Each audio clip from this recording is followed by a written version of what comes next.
Hello everyone, Trevorius here, and welcome to How to Carry in Low ELO.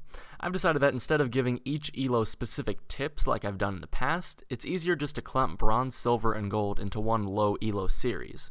It's not like once you get into silver you should be like, alright, Trevor said that in bronze it's important to ward and farm, so now that I'm in silver I can stop doing that dumbass shit and focus on team fighting. No, that's not how it works. My tips are not bound to a certain range of skill levels. You can't just stop warding once you get to silver. Everything carries over.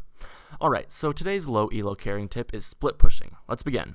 In low elo, and honestly, even when you get to what people consider high elo, split pushing is really annoying to deal with. It forces the enemy to make some really hard decisions about trading objectives, which is awesome in solo queue. This is due to the fact that in solo queue, communication is pretty bad. Split pushers really throw a metaphorical wrench in the cogs of the enemy team. In low elo, it seems that all people want to do is group mid and fight from 15 to 40 minutes. But once those side turrets start falling, all of their plans to fight in mid go to shit.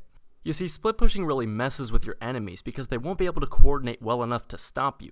And if they do, it usually means that they send 2 or even 3 people to deal with you, leaving your team free to do other things. Or, an even better scenario is they just ignore you and flounder around without making a decision, and you get free towers off of their idiocy.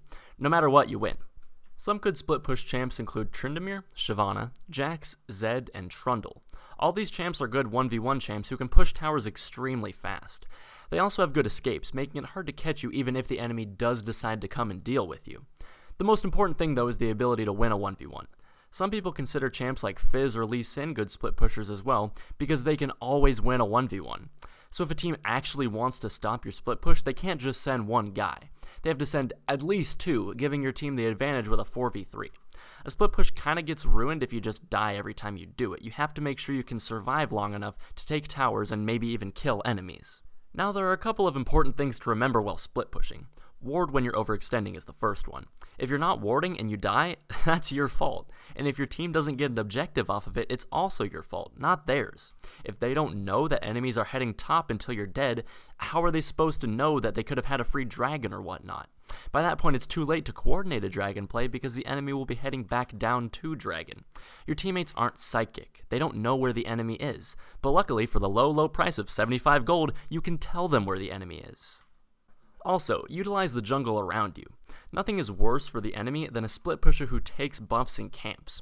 Season 5 jungle gives a lot of experience and gold, plus with all the devourer jungles running around, you can deprive them of their stacks towards their sated.